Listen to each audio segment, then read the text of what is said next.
Sky, everybody's been talking about the Walk for Peace, and I'm in Japan, and it's been kind of, I've been a little bit alienated from it. So I made that video, How to Walk for Peace, as a formal guided meditation.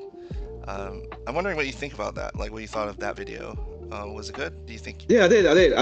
I like the meditation. I like the whole meditation and walking in the temple and stuff. Mm. I know you was gonna literally like walk with monks and start marching and stuff, but I really enjoyed the video because when people say walk for peace, they're thinking about the whole monk situation. But in Yeah, this video, we're about to see everything. What is walk for peace? Why is it happening? And and go from yeah, there. yeah, yeah. Why is it happening? Because, well, when you think about Buddhism and engaged Buddhism, uh, it's almost like there aren't really many examples of this. But then we dig a little bit deeper into the history of Buddhism itself, and that's something that I wanted to show everybody. Our YouTube sangha, that walking, like in walking meditation, and also just being itinerant as a monk is very much part of Buddhist history and the tradition itself.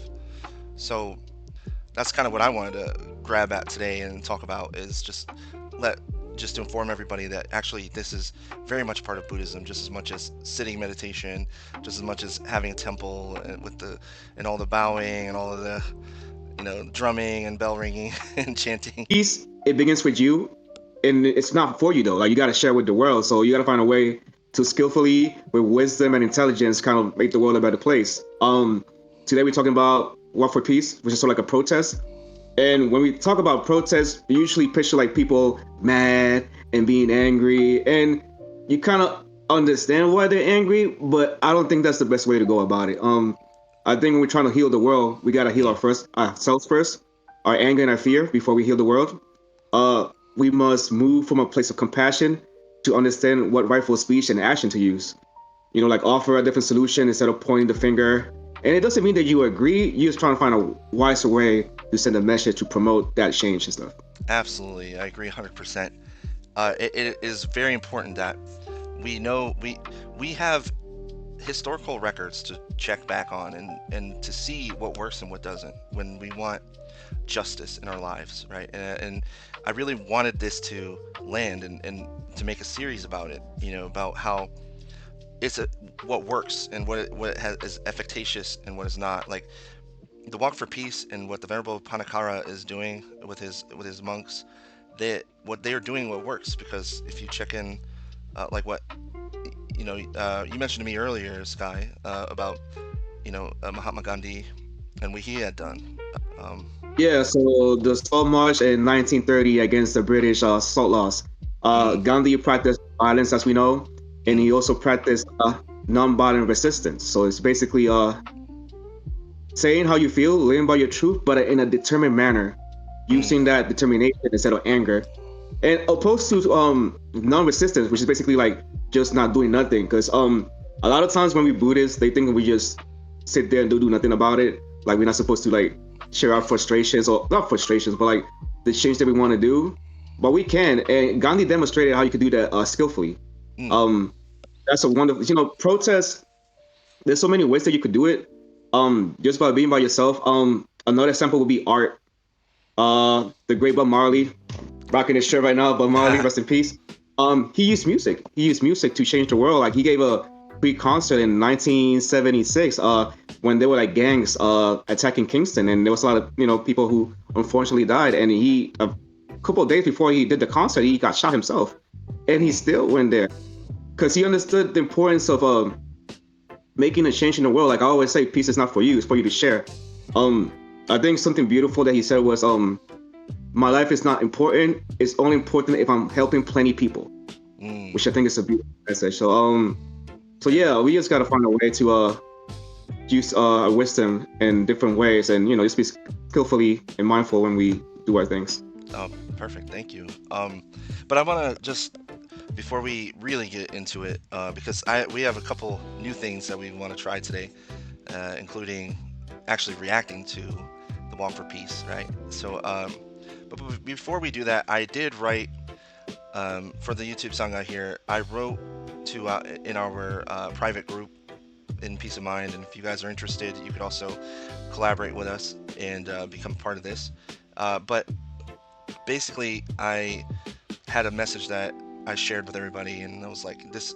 I feel like this is something that we could do. We could talk about what works and what doesn't, and when it comes to the record of airing our grievances and engendering peace in the world, what definitely does not work and what is counterproductive is being enraged, going around and causing a spectacle of just being um, like we all, of course we know what it is to feel injustice. We know what it's like to watch injustice unfold before us, and um, but and that's totally okay. But anyway, before I continue, I do want to just read this for our audience, and because I know that you also stand by this Dharma Sky, so I appreciate you.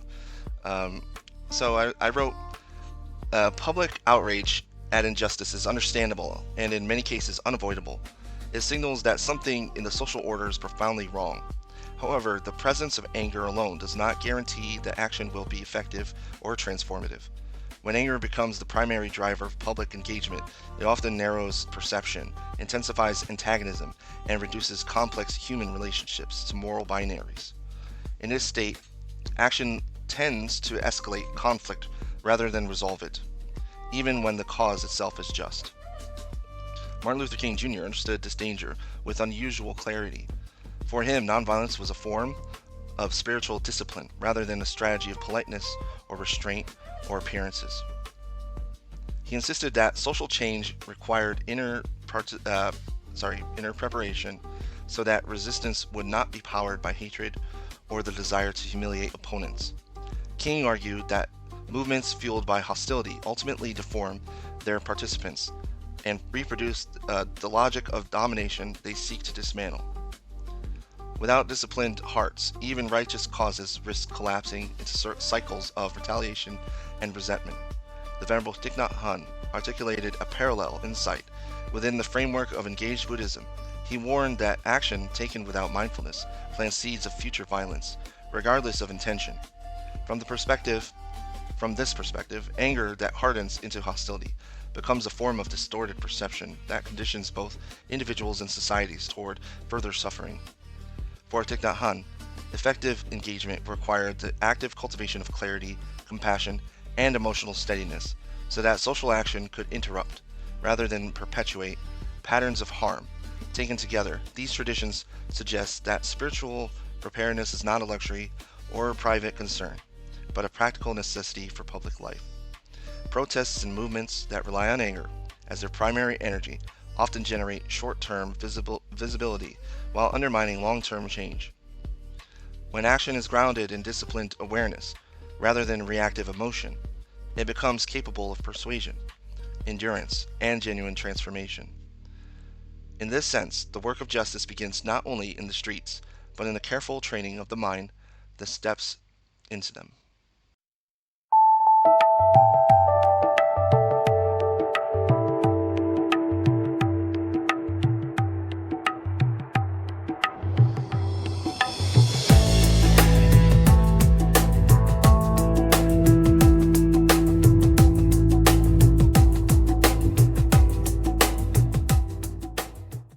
Thank you, dear YouTube Sangha. Again, I'm Dharma Peace with my co-host. Dharma Sky. Yeah, and thank you so much again, Dharma Sky, for being here. Your presence is very much appreciated.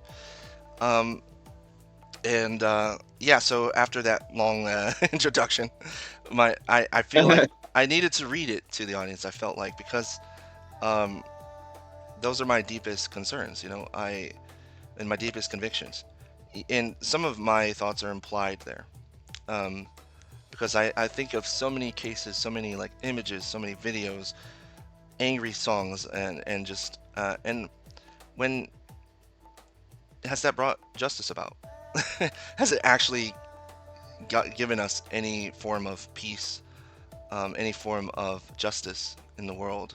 Because it seems like we're back to square one again, right? As far as where people are at in terms of airing their grievances, in terms of partisanship, violence between fellow Americans, and also the scapegoating of non-citizens, as they're being called. Just various trappings of injustice are on display everywhere. And rather than seeing, like what Martin Luther King Jr. would say, like the arrow of justice is in an upward tilt.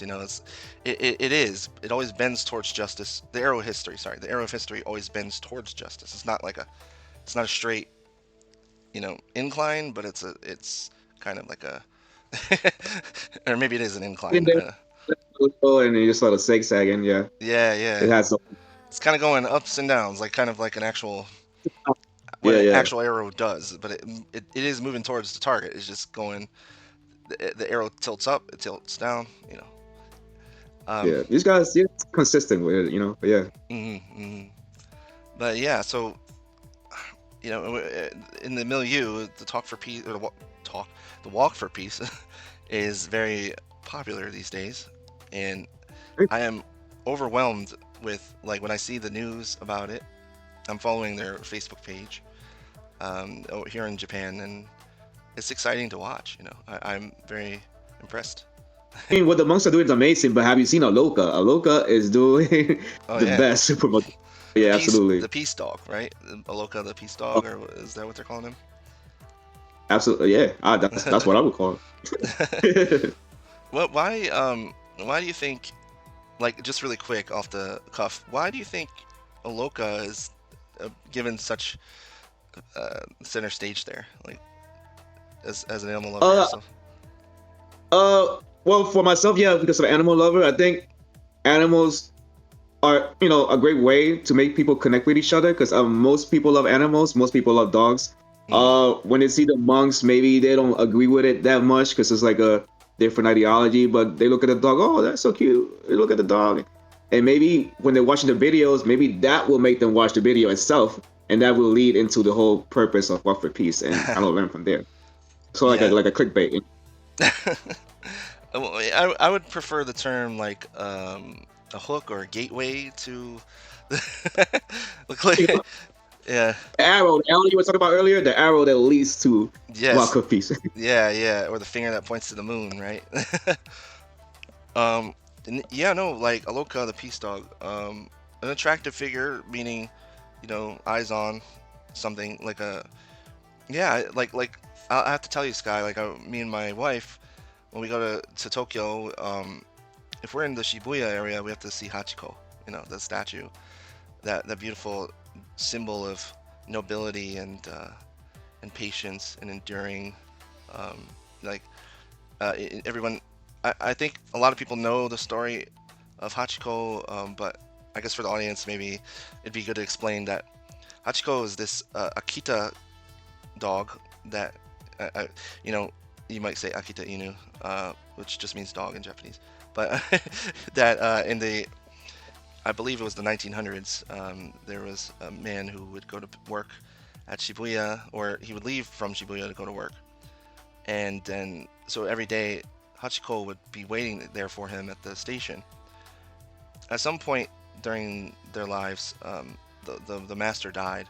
So Hachiko's owner passed away while at work. But Hachiko would still, every day, show up at that station. And everybody, like, people started to take note of Hachiko there. And of course, like, I'm finding that in Japan, people are really good at transferring information. So, Hmm. yeah, like, really, they relay information very reliably. And so eventually most people in the area in Shibuya knew that Hachiko's owner passed away. But then, Hachiko started to be covered in the news as, like, oh, Hachiko is at the station today.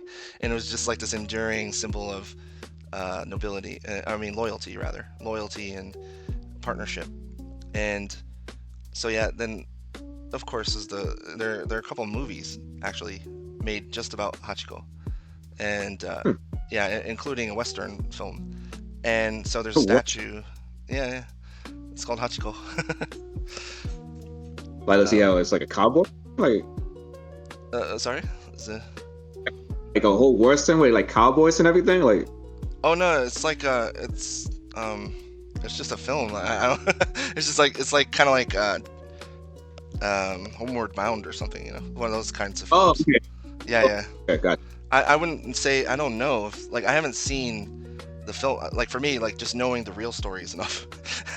You know, it. like, I also don't feel like crying during watching films. So, like, I just know that that story would make me cry if I was watching the movie, because manly tears, you know. But Man. but no, I do plan on watching them. But yeah, I think they're just kind of biopics about Hachiko, and somehow the directors and the screenwriters find a way to make it suspenseful and dramatic. So, um, but yeah. Anyway, so yeah, very long tangent from Aloka, but Aloka could be like the new Hachiko, right? You know, right there with and I'm you might notice I'm avoiding pronouns because I don't know their genders, like, or their, you know, whether they're male or female, and so like Hachiko sounds like a girl, but I don't want to be wrong. You know, like Right. back in those days, naming conventions, Ko would be girl, and Maru would be boy. So it would be like Hachimaru would be like the boy version. So I don't want to be wrong and be like, well, Hachiko was, and somebody's like, well, actually, Hachiko was a boy, but I think Hachiko was the girl, and but it's like I whenever I get caught wondering about it, I'm like, why don't I just Google it? I don't know, but we'll just leave it there. It's fine. You just leave it there. Yeah, let's just leave it there. It's fine. But anyway, the walk for peace, right? Anyways, I almost want to just state that the reason that I love it is because it's so exemplary, and it's showing everyone what works and what doesn't, right? And I basically, you don't want to use anger in a way that will bring harm. And so, like, it's okay to be upset at injustice and to see that, and to feel that emotion, right? I feel, but then that's what that spiritual preparedness part that I talked about is why that's so important, right? And why, you know, Martin Luther King Jr. spoke about it so concretely. So, you know, before you march Selma Bridge, make sure you're prepared. That's because you will be assaulted. You will be denigrated. You will be called something subhuman. They will threaten your kids. They will, you know, do various things that are reprehensible, unjust. You might even say disgusting.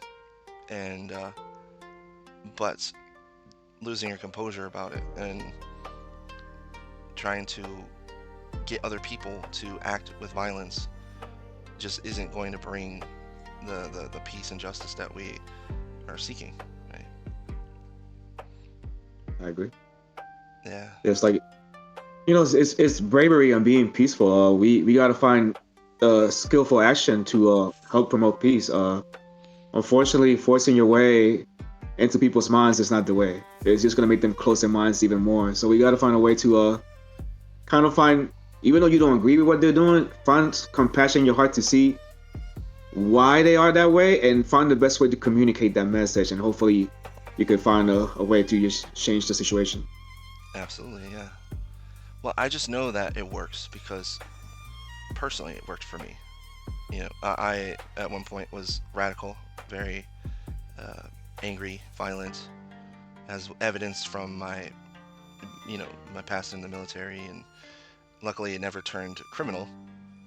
But I had such militant thinking, you know, and but finally, you know, when somebody finally said to me, you know, a person of color said, "You never experienced peace, you know, like peace of mind. No, you didn't. You've had all this loss in your life, and you've had suffered through war and violence, but you never experienced peace. And or if you did, it was like maybe with your family, but you were not in control of it yourself. Like meaning like it with what we're talking about. It's like where we take ownership of our state of mind and find the peace there. And I feel like people see peace as an external contingency, like as something that waits for you at the end of some road. that that's something that you achieve through external means. Like, but that's not. It's like like how you see like scenes in film where kids are having a food fight, and then the teacher or principal enters the cafeteria and is like, "Everybody stop it right now!" And then like everybody stops, and I think that is how we attain peace, right? And not really, no, that's not peace either. And Okay. that's not going to happen either, because that's film and being a teacher and seeing how it actually unfolds and how you actually bring order to such a situation is by proactive engagement, not reactive engagement. By having a presence, by embodying. Peace. Absolutely. Yeah, and that's really, I mean, if there's anything to take away from this video is that right there. That's all there is, right? But it's easier said than done, obviously. But it's why it's so important for even folks listening in who have experienced, who may even still kind of be on that radical trajectory of, I think violence is going to help solve my problem, or that, because look, I'm gonna be perfectly transparent right here. Sometimes I feel it. I feel it. I'm like, man, if something would just happen, like if something would just happen to this person that is causing all this injustice, you know, and that's what the Buddha would call ill will, right? And we have it in our practice, the metta bhavana, the metta sutta, loving kindness, where may our enemies be happy and well, may no harm come to them, may they learn compassion. I think that fear and that anger comes from attachment, because we want things to happen how we want it to happen, when we want it to happen, and I don't, that's the way that's more ego. Like, you gotta come from a place where I want to change the world because I want everybody to be happy. I want it to be peace. I don't want to change the world because I want to be right. Yeah. And you're wrong. So I think that's where people get it mixed up a little bit. But yeah, like you said, you just kind of, I don't know, you gotta find a way. Yeah.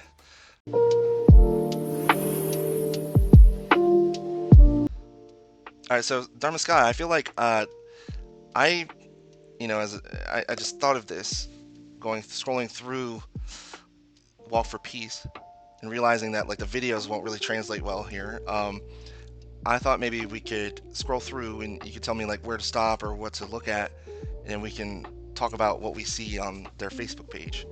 So I feel like that way we accomplish giving them, their flowers, but also highlighting certain aspects of what they're doing. Sound fun? Or it sounds fun. Let's do it. All right, let's go. All right, so here we are. I have the Walk for Peace Facebook page pulled up, and here, let me just go right to the top, because right now, man, I love this. This is epic. Yeah, you can see Aloka right there, right? A peace dog. I want to say, who is in the front? That's Aloka right there. Had to be leading it, huh? And then the Venerable Panakara right there. Very cool. By the way, I wanted to point out that his name means bringer of peace, or sorry, bringer. Why did I say that? Maker of wisdom, Panakara. Like Panya means wisdom, and Kara means to make or to develop. Right. So I thought that was a cool little nugget to share. Making wisdom. Yeah. And obviously he's got to be wise to be doing this. So here we have the intro, official page of Walk for Peace, the 120-day, 2,300-mile journey by Buddhist monks with loyal dog Aloka, walking from Fort Worth, Texas to Washington, D.C. to raise awareness of peace, loving kindness, there's that term, and compassion across America and the world. And yeah, it is global. It's officially global, and I can tell you that because I'm in Japan and I'm hearing about it, right? Yeah. So, yeah, they've got everything chronicled here. Oh, my mistake. I clicked something wrong on my mouse, but anyway.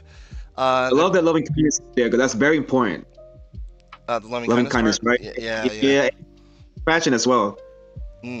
Absolutely. Yeah, they're putting it right there. right there in the intro, loving kindness, compassion. These are the things that bring us peace, and not violence or anger, ill will, right? Already we're seeing like this image right here. What do you think about this? This is like, I feel like sometimes it's like looking at like an old National Geographic and just seeing the salt marches, or you know, it just I love, I love how they're smiling, even though they're going through that tough journey, just walking for miles and miles and miles, yes, and you can see the serenity in their face. It's awesome. absolutely. And it's got to be like really affirming that wherever they go. Oh, look at this one. You see this clip? Oh, look at that. Even with two Yeah, canes, that's amazing. And where they go, they're like greeted by city personnel and staff, and even police officers. Um, and then people from the neighborhood, they just go and find out where they are, and find them there. It's this police officer giving him a badge or a pin or something of that effect.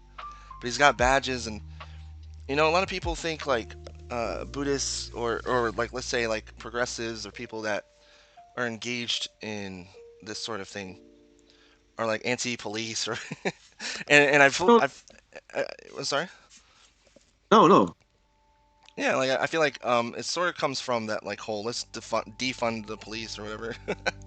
But that is, that it's not that simple. And it's like the Venerable Thich Nhat Hanh said, that it's better to not think of people as enemies, and it's just because they're in that position. Who would you rather have wearing that badge? Somebody that is peace-minded, or somebody who is violent at heart? That kind of thing. And so it's better to just approach them with loving kindness, compassion, understanding. You can just see this huge crowd here, right? Like, oh my gosh. All right, I'm gonna keep scrolling, Sky, and you tell me where to stop. Right there. That's beautiful. I thought you Yeah, would look say at something. that. My gosh. Flowers. Oh, look at that crowd. Here, let me enlarge this real. I'm gonna mute that only because of copyright. Yep. But yeah, Yeah, I Michael got you. We Jackson. don't. Yeah, Michael Jackson's healed the world. That's Another person who did that using music. Yeah. yeah. I love that song. Actually, that song itself was actually formative for me for turning towards peace. Seriously, like, I mean, look at this bridge. Oh my gosh. Yeah, I'm gonna keep going. You tell me when to stop. Sorry. Low key. I'm looking for Aloka. Low key. Low key. Hashtag Look what's for Aloka. All right. Well. What is There you that? go. What is that? What is it? It says, Oh, it's like art. yeah, it's like some kind of doll. Like many I of you don't in know. this group, I have been very moved by the walk for peace. The healing and peace the Buddhist monks and Aloka are bringing to the people they meet along the way is palpable from the photos and videos I see. I was inspired to create this needle felted piece that for me represents this incredible important event. In these challenging times, it will be a reminder for me in the years to come that peace truly is the only way, and that it begins with me. Wishing everyone well from Canada. So we've got See? Shannon Parsons, right? Is that? Yes. And she's a Canadian. Amazing. Using art as peaceful protest, like incredible. Like I said, you can use art. You don't even gotta say nothing. Yeah. You know. Yeah, absolutely. What else we got here? Anything that catches your eye, Sky? Let me know, and let me know why. Hey. A little poetry there. Go up. Scroll back up, right here. Right there. What's going on there? Let's see. All right. Oh, they're praying. So as night falls softly around us, we wish you restful sleep and a peaceful heart. May you wake tomorrow feeling refreshed and ready to meet the day with mindfulness and peace. Rest well. Actually, that is Like that. It makes me want to. I want to mention that rest, and like healthy rest, is very important for spiritual preparedness. Absolutely. Yeah, like just like I said before, like sleep is to restfulness is what mindfulness is to peaceful state of mind, something like that. To mindfulness, but meditation is to mindfulness is what I said. And here again, we're seeing focus placed on wellness and wishing everyone rest and peace. You know, I love it. What else do we have here? Let me know. Let me know. We'll let you know. Is that? Is that Aloka? Let's see. I was a little bit.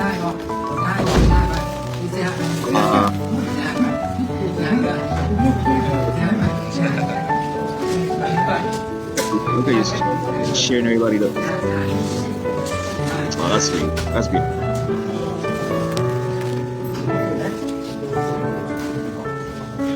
You know, now the family tears.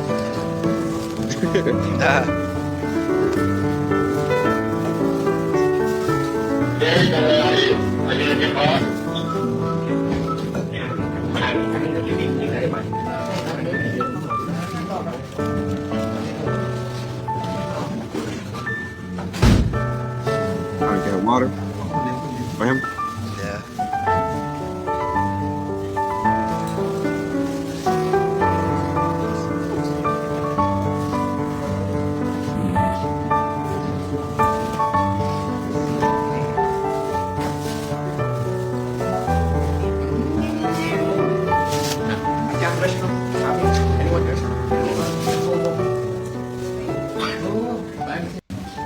Yeah, I believe Aloka is a rescue dog, right? Like I think that Panakara actually rescued Aloka. So it says, the moment we've all been waiting for has arrived. Aloka has finally been reunited with the venerable monks in Charlotte. As soon as he saw them, his tail started wagging with so much joy. Hey, okay. Yeah, it was truly a beautiful sight to see. Okay, so we got confirmation on on the pronoun. His tail. Alright, what else we have here? Ooh, I like this. Wow. That one too. This is my peaceful day. Oh, that's nice. Harkening back to his Dharma talk about writing a letter to yourself. Today is going to be my peaceful day. I like it. Sorry, did you want me to stop? Or... You know, you gonna scroll down? You gonna scroll down and not show us a logo? Oh, did I skip a logo somehow? Fellow Sangha want to see a logo. Oh, here. Oh, my There mistake. we go. It says, hold on. Can I get the side panel here? Let's see. Turn on a little bit. It says, we have wonderful news to share. Aloka has been recovering very well after his surgery. His spirit is strong and he is healthy, healing beautifully, excuse me. Staying in the Charlotte area, Aloka the Peace Dog will have a brief and joyful reunion with the venerable monks as they continue their walk. After this precious time together, he will head back to rehab to continue his recovery and gain his full strength. So, how often, like, have you seen, like, pet owners really, like, pushing, like, just sharing from personal experience, I've been around a lot of pet owners, a lot of, like, let's say, animal owners, whether lovers or not is debatable, but, that they would push their pets and their animals to an extreme, or maybe they have some ailment and they just don't look after it, and in this case, you see caretaking. Yeah, you want to say? Yeah, no, I don't agree with that, but yeah, in this case, yeah, you definitely see the love they have for Aloka and the care. Yeah, the caretaking, they put it like at the very forefront, and it's like, oh, is this just because it's public eye? Is it clickbait? I honestly, I think that their intentions are true, and I think that I don't think the intention. I think people will watch it because of Aloka, but yeah, of course, it's not. Absolutely. Just heads up, Sky, my wife, just came in. Okay, need to say. So if you hear anything in the background, that's her. Okay, so there's Aloka. And I also wanted to mention, I believe Aloka's a rescue, and I think that. I think they found him somewhere. Yeah. I think, they found him somewhere, and so he's been part of their Sangha since before this, so just in case anybody thinks it's just sensationalism. Ooh, this is a good shot of them traveling, just walking on the road, and the police guiding them. That's pretty cool. All right, just let me know when to stop, and I'll just keep I'll let you. scrolling. Just keep scrolling. Just keep scrolling. Oh, there's Aloka again. Well, This is even though. So quickly why can't turning you? quickly turning into the Aloka episode. The local episode. Anyway, it says, beautiful drone view of the walk. We are grateful for this stunning drone view of the venerable monks and Aloka walking together on the journey for peace. From above, we can truly see the dedication, the serenity, and the beauty of this journey. We're deeply grateful to the productions company and the drone for capturing and sharing this beautiful video with all of us. May you and all beings be well, happy, and at peace. Man, that's wonderful. Love that. Yeah, a little caption there. It's epic, man. Like, it truly is. Like, by definition. Hmm? Oh, look at the one by the water. uh, um, this one. Oh, yeah. It's so simple but yet beautiful. Just looking at the calming water. Mm. Look at the stillness of the water that you're just enjoying the moment. It looks nice. I like it.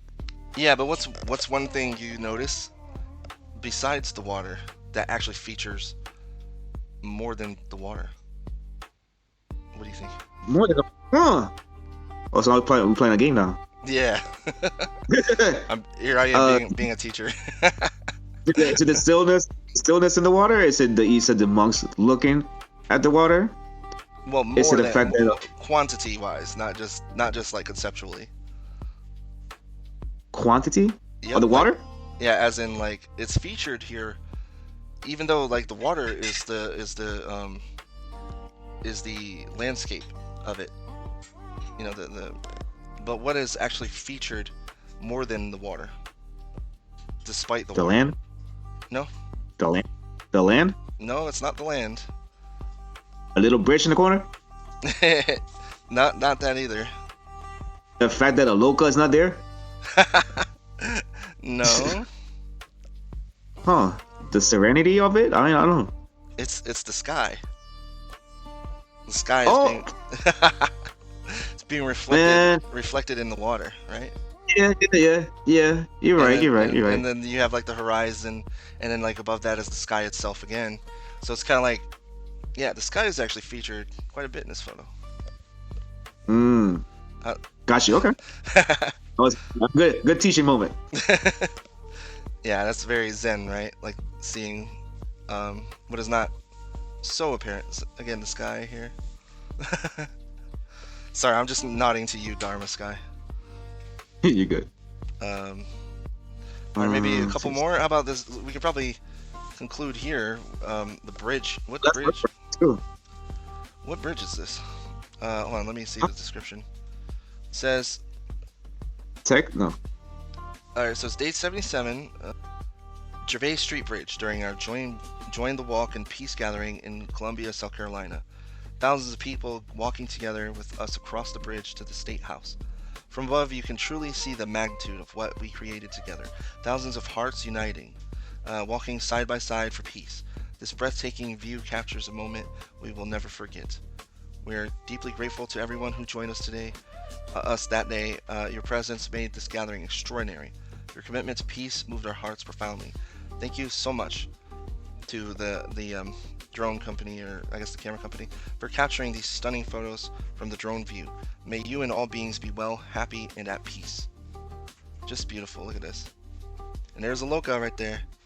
It's Aloka. Here, I'll do this for you, Sky. Hold on. Let me. Oh, like that too.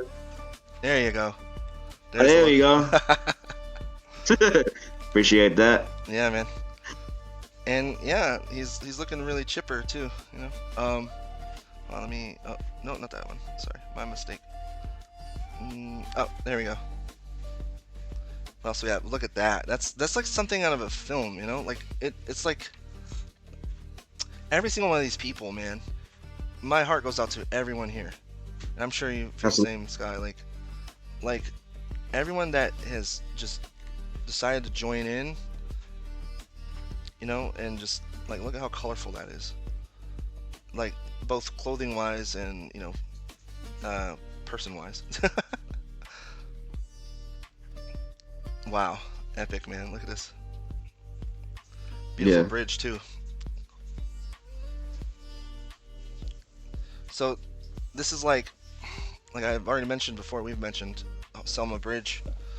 Um, this is gonna go down in history like that. I feel.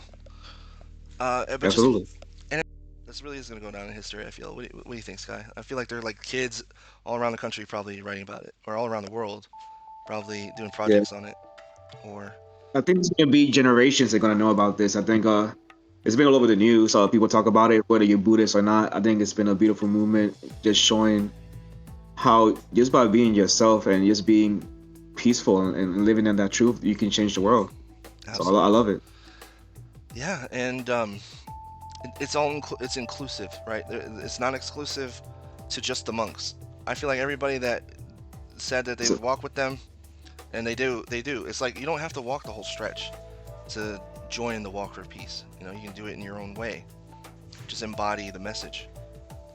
Um, but again, it works. This is why it works, and why that works, and why, let's say, writing doesn't. So like, and I wouldn't blame people for feeling the anger at injustice, right? Like I'm never gonna say that that's wrong, or I'm not like you feel how you feel. It's just that how you act is a totally different thing. And if we want to bring about peace, we have to embody it, and not, create further anger, division, etc. And you often hear politicians say, "Let's not create further division," and meanwhile they're actually doing it themselves.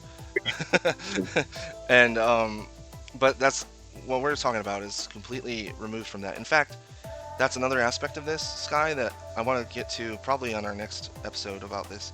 Um, Removing ourselves from renouncing even like politics, or renouncing like public engagement in the way that it's been formatted, in the way that has been sort of mechanized for us, the way that's been designed. There are ways to participate in civilization and society that doesn't involve the same exact, like going by the same playbook or playing the same sport even. In fact, again, what worked was Thich Nhat Hanh, which he didn't do any of that, right? Or Martin Luther King Jr. Didn't do any of that. And in today we got the Venerable Panakara and the Walk for Peace movement. Um, they're not suggesting you harm yourself or so counteract we don't violence with promote violence. that here. No, yeah, yeah. we don't do that here. Yeah, here. No. Was that Wakanda, or was that, I think so. yeah, was that Black Panther? We don't do that here. I understand a while, Yeah. but yeah, But no, but that's kind of the mindset you gotta have, in a way. That's why, speaking of Black Panther, that's why I love that film. Because the people from Wakanda, they're like, like what was his name, Killmonger? Like he was like, we I gotta was like, talking about depression. You guys are living like beautiful lives while we're here struggling. Yeah, that was a beautiful message. Yeah. yeah, yeah, it was like, yeah, because he thought that committing further violence and getting everybody radical was gonna bring justice, but it just brought more harm and hurt. And people were, I understood his anger because of what he'd been through. Like, let's talk about being oppressed and this and that, and mm, growing up in the hood compared to people in Wakanda living a more lavish lifestyle. But that wasn't the most skillful way to deal with things, for sure. yeah. And as a veteran, I could tell you that what he radicalized himself, and then he went on to commit further harm and violence as a troop, as a soldier. He said, I did this in Afghanistan, Iraq, and then it was like, well, at that point, bro, you're just as much part of Yeah, the empire as anyone. In fact, and so yeah. So anyway, that shows you that militant mind and that sort of way of thinking is a feedback loop, a negative one that circles down a drain. So I would say the better way of thinking is the one that is more interconnected, like, think of it. We got to lift everybody up.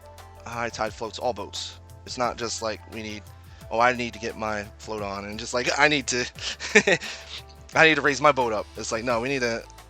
This doesn't work like that. It's like the tide has to rise for us, for us all to set sail. And I just got Yeah. millions of those idioms. So Bob Marley talked about the struggles in this world. Back then, he talked about oppression and how politics can be a little fishy and not do the things that it's supposed to do. And mm, he promoted peace just by playing his music. Like One Love is a mhm. great example where he is talking about like we all in this together, like to basically see the interconnectedness of everything. So yeah, I mean, I love Bob Marley. Yeah, Well, that's what I love about it is like he really is pointing to the interbeing of all of us, right? Like one love, and one love does mean that, right? Like it means.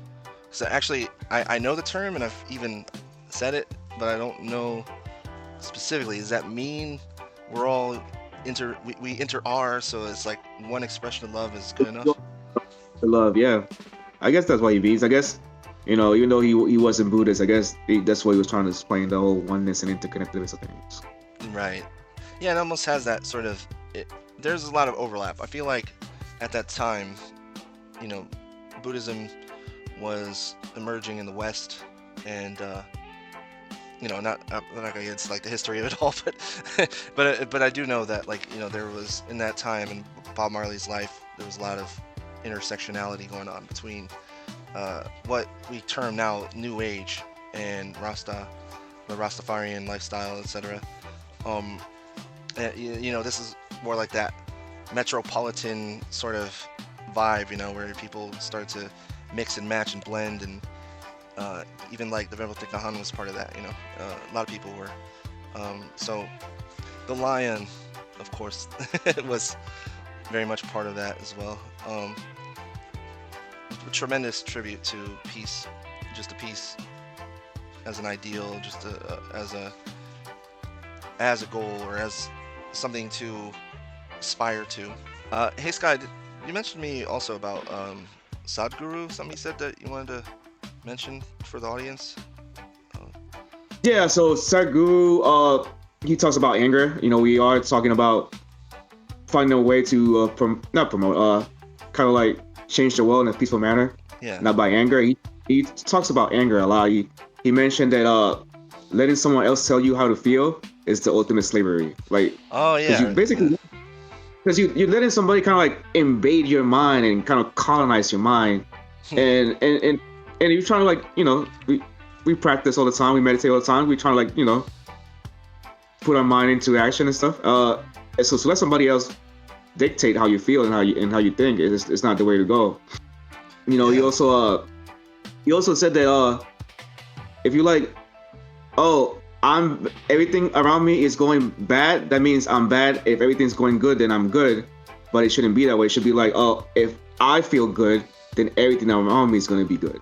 Mm. So basically, it's saying that it starts with yourself. Like you can't let nothing from the outside dictate how you feel. And when we're doing engaged Buddhism, like you said earlier, there's gonna be people coming screaming at you, trying to hurt you, or different things, and you gotta have that composure and that peace within to keep spreading that message in a determined manner, in a peaceful manner. So yeah, that's what I had to share about Sekiro.